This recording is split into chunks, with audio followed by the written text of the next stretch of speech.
নমস্কার বন্ধুরা, আমার ফিডে কয়েকদিন ধরেই এই পেন্সিল চোকারের ভিডিওটা আসছে। তো আমি ভাবলাম চটপট তৈরি করে নেওয়া যাক। তো এই পেন্সিল চোকার বানাতে গেলে লাগবে একটা সুতোর রিল আর একটা স্কোয়ার শেপের কাপড়।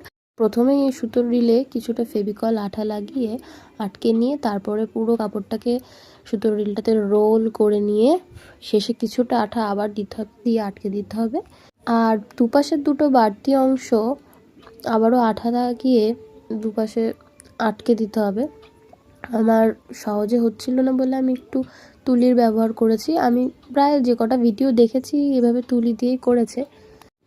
এরপরে একটা সুতো নিয়ে একবার স্টিচ করে নিয়ে তারপরে এই বিডস বলো বা চার্মস বলো চারটে চারটে করে ইনসার্ট করে সেলাই করে নিয়ে তারপরে প্রত্যেকটা স্টেপ বাই স্টেপ অন্তত শেষ পর্যায় পর্যন্ত এই স্টেপটা ফলো করতে হবে।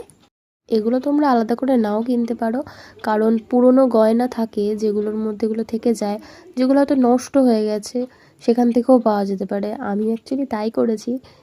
তো এই স্টেপটা হয়ে যাওয়ার পর একটা টাসেল নেবেন। আমি কিন্তু এই টাসেলটা নিজের হাতে বানিয়েছি, মতলব সুতো দিয়েই, আর তাই হয়তো অনেক সমস্যা হয়েছে টাসেলটার মধ্যে ইনসার্ট করতে। তারপরে ওই টাসেলটার মধ্যে এই কটন বলসগুলো আমি ইনসার্ট করলাম, যেগুলো আমি বানিয়েছিলাম। এটার প্রসেস যদি তোমাদের লাগে অবশ্যই কমেন্টে জানিও। এরপর গলার মাপ মতো টাসেলটাকে ফিক্সড করে দুই দিকে দুটো গিট মেরে নিয়েছিলাম যাতে কটন বলগুলো খুলে না আসে। এই প্রথমবার একটা পেন্সিল চোকার বানালাম। এটার সাথে কীরকম ইয়াররিংস যেতে পারে আমাকে একটু কমেন্টে জানিও। আর ভিডিওটা ভালো লাগলে অবশ্যই একটা লাইক, কমেন্ট আর শেয়ার করতে ভুলে যেও না। তো আজকের জন্য টাটা।